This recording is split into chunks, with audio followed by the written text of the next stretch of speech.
अऊज़ु बिल्लाहि मिनश्शैतानिर्रजीम बिस्मिल्लाहिर्रहमानिर्रहीम अस्सलामु अलैकुम वरहमतुल्लाहि वबरकातुहू।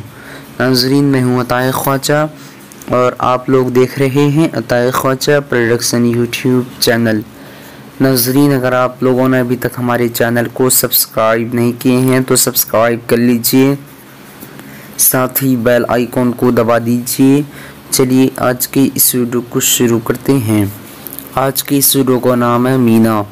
आज मैं इस वीडियो में आप लोगों को बताने वाला हूँ मीना नाम का मायना क्या है। चलिए जान लेते हैं। मीना नाम का मायना जानने से पहले आप लोगों से गुजारिश है इस वीडियो को लाइक कीजिए। आज की इस वीडियो में 100 से ज़्यादा लाइक का टारगेट रखा गया है। मीना लड़कियों का नाम है और इसका मायना मोती। आज की इस वीडियो में बस इतना ही।